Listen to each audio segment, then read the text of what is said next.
రాష్ట్రానికి ముఖ్యమంత్రిగా పనిచేసే అవకాశం లభిస్తే ప్రజల కోసం ఇచ్చినటువంటి హామీలను ఏ విధంగా నెరవేర్చాలనేటువంటి పాత్రని పక్కన పెట్టి పొద్దుగాల లేస్తే మాజీ ముఖ్యమంత్రి గారిని తెలంగాణ జాతిపితని ఇష్టం వచ్చినటువంటి మాటలు మాట్లాడడం ద్వారానే మనుగడ సాగిద్దామనేటువంటి ఒక పిచ్చి భ్రమలల్లా ఈ రాష్ట్ర ముఖ్యమంత్రి ఉన్నట్టు కనపడతా ఉన్నది. ఏది మాట్లాడినా ఆరోపణ చేయడం, ఇష్టం వచ్చినట్టు తిట్టడం, కనీసం ముఖ్యమంత్రి హోదాలో ఉంటే ఏ పదజాలాన్ని ఉపయోగించాలనేటువంటి సోయి లేకుండా మాట్లాడడం.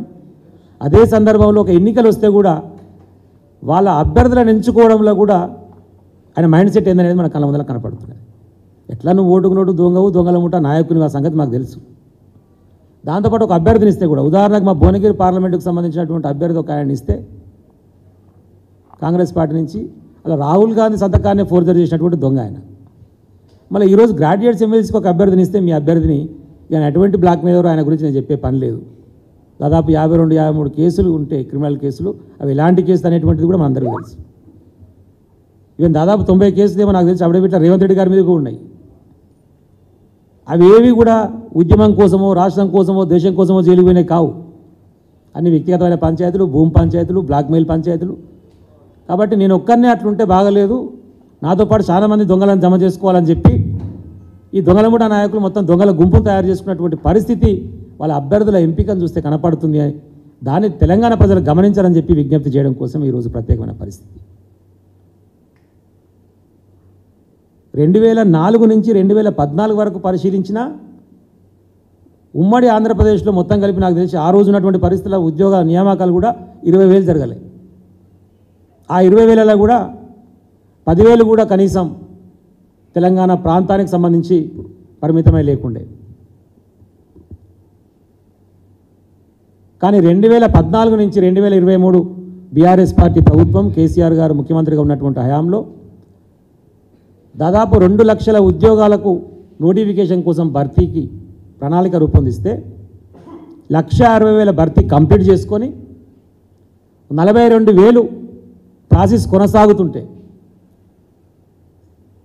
నేను ముఖ్యమంత్రి కాగానే మొదటి సంవత్సరం 2 లక్షల ఉద్యోగాలు ఇస్తా అని చెప్పేసి ప్రగల్భాలు పలికినటువంటి ఈ దొంగ రేవంత్ రెడ్డి ఆ 42,000కి ఉన్నటువంటి ఒక 30,000 ఉద్యోగాలకు ప్రాసెస్ కంప్లీట్ అయ్యి రెడీ ఉన్న వాటిని ఎల్బీ స్టేషన్లో పెద్ద ఆర్భాటంగా పెట్టేసి 30,000 కాగితాలు పంచి నేను 30,000 ఇచ్చేసిన అని చెప్పేసి సంకలు గుద్దుకుంటారు. ఒక నోటిఫికేషన్ ఆయన ఇవ్వలేదు, ఒక రాత పరీక్ష నిర్వహించలేదు. మరి ఇడికెళ్ళి ఆయన ఇచ్చిన కూడా వస్తుంది అనేటువంటి విషయాన్ని కనీస అవగాహన లేకుండా మాట్లాడేటువంటి పరిస్థితి. ఇంకా దారుణం ఏంటంటే ఆ నియామక పత్రాలు ఇచ్చి కూడా దాదాపు 2.5 నెలలు దాటింది. నిన్ననే చూస్తే డిఎంఈ కాడికి పోయి నర్సులు మొత్తం పంచాయతీ చేశారు. దాదాపు 7,000 మంది ఎవరైతే నర్సెస్గా అపాయింట్ అయిన వాళ్ళు ఉన్నారో వాళ్ళందరూ కూడా 3 నెలలకెళ్ళి మాకు జీతాలు వస్తలేవు, మా పరిస్థితి చెప్పండి అని చెప్పేసి డిఎంఈ కాడికి పోతే అక్కడ ఉన్నటువంటి డాక్టర్ వాణి ఎవరో ఉన్నారు, బహుశా మాకు గవర్నమెంట్ నుంచి ఎలాంటి ఉత్తర్వులు రాలేదు, మీరు నియామకం జరిగినట్టు, కాబట్టి గవర్నమెంట్ నుంచి మాకు వచ్చిన తర్వాత క్లారిటీ మేము ఇస్తామని మాట్లాడుతున్నారు. ఈయనేమో 30,000 ఉద్యోగాలు ఇచ్చారు, సంకలు గుద్దుకుంటుండు. 3 నెలలకెళ్ళి మాకు జీతాలే దిక్కులేవు, అసలు మమ్మల్ని అపాయింట్ చేసుకున్నట్ట చెప్పండి అని చెప్పేసి వాళ్ళని డిఎంఈ కాడ పంచాయతీ చేసే పరిస్థితి. అంటే ఈ రాష్ట్రంలో ఎలాంటి పరిస్థితి నెలకొన్నదనేటువంటి విషయాన్ని దయచేసి అర్థం చేసుకోవాలని విజ్ఞప్తి చేస్తున్నాం. 2 లక్షల ఉద్యోగాలని పూర్తి స్థాయిలో మనం భర్తీ చేస్తున్నా కూడా కింద ఉన్నటువంటి నిరుద్యోగ యువతకు మేము నిన్న ప్రచారంలో తిరుగుతుంటే కూడా మంచిగా చేసేది సార్, రోడ్లు బాగైనాయి, ఇరిగేషన్ బాగైంది, ఎడ్యుకేషన్ సిస్టమ్ బాగైంది, 1000 గురుకుల పాఠశాలలు పెట్టుకున్నాం మనం, 200 నుంచి దాదాపు 1000కి తీసుకుపోయినాం మనం, బాగా లబ్ధి జరిగింది, కరెంటు బాగైంది, అన్నీ బాగానే, ఈ నిరుద్యోగులకు కూడా మనం చేస్తే బాగుండు సార్ అని చెప్పి 2-3 దిక్కులు మేము ప్రచారంలో తిరుగుతుంటే కూడా మాట్లాడారు.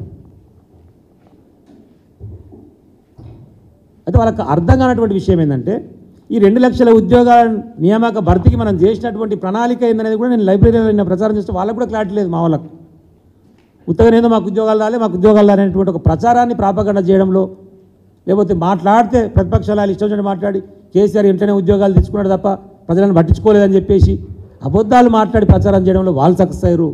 చేసినటువంటి పనులని పూర్తి స్థాయిలో ప్రజలకు చెప్పుకోవడంలో మనం విఫలమైనటువంటి వాతావరణం కూడా మాకు కనపడ్డది.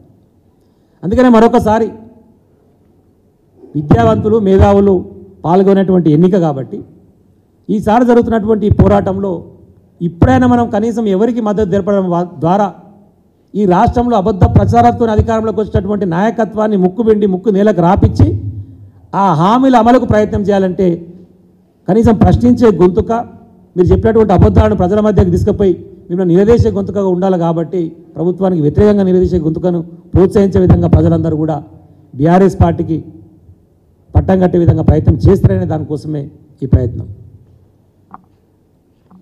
ఏ నేపథ్యం చూసినా, ఏ ఎన్నిక చూసినా ఇచ్చినటువంటి హామీలను దాటవేసుకుంటూ పోడు. 15 గజ దాకా పోయింది, ఏడికి పోతాడు దేవుళ్ళ కాడ ఒట్లు పెట్టుడు, ఏదైనా అడిగితే దాన్ని దాటేసుకొని పోవుడు. ఈ రోజు వరకు ఒక్కటి అంటే ఒకటి కూడా, ఏ ఒక్కటి కూడా అడ్మినిస్ట్రేషన్ పరంగా ఒక్క కొత్త నిర్ణయం జరగలేదు. రైతు బంధు అంటే మేము ఆలోచన చేస్తున్నాం, అమలుకు యోగ్యమైనటువంటి ఆమోదం కోసం అందరం ప్రయత్నం చేస్తున్నాం. ఇంతమందికి ఇచ్చిందే కదరా నాయన రైతు బంధు, దాన్ని యాస్టీస్కి ఇచ్చేదానికి మళ్ళీ ఇంకా అమలుకు యోగ్యమయ్యేది ఏందో కొత్తగా చేసిందో అర్థం కావట్లేదు. ఇవన్నీ ముందు చెప్పినావా? చెప్పలేదు. నిన్నాక మనం చెప్పినటువంటి సన్న బియ్యం ఎంత దారుణం అంటే, ఆ రోజేమో ఎన్ని ఒడ్లు పండించినా ఏ ఒడ్లకైనా సరే 500 రూపాయల బోనస్ ఇస్తామని చెప్పి మాట్లాడి ఈరోజు సన్న ఒడ్లకు మాత్రమే ఇస్తామంటే, ఉదాహరణ మా ఉమ్మడి నల్గొండ జిల్లానే తీసుకుంటే కనుక 15% కూడా సన్న ఒడ్లు పండించరు. ఆ 15% కూడా డైరెక్ట్ కళ్ళంలోకి వెళ్ళి పచ్చిగా తీసుకుపోయి అట్నే రైస్ మిల్లులో పోసుకుంటారు, వాళ్ళకే మంచి రేట్ వస్తుంది.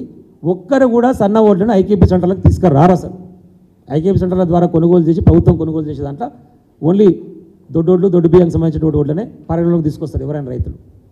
అంటే అన్ని బోగస్ మాటలు, అబద్ధపు మాటలు. మరి 2 లక్షల రుణమాఫీ ఏమైందంటే కుటుంబానికి కలిపి 2 లక్షలు ఇస్తా, లేకపోతే భార్య భర్తలను కలిపి 2 లక్షలు ఇస్తా, ఇయ్య తిరకాసులు మళ్ళీ స్టార్ట్ అయినాయి. స్టార్ట్ ఆల్రెడీ ఏదో ఒకటి అబద్ధపు ప్రచారాన్ని మళ్ళా ప్రజలను మభ్యపెట్టడం కోసమే ప్రయత్నం చేస్తున్నటువంటి సందర్భాన్ని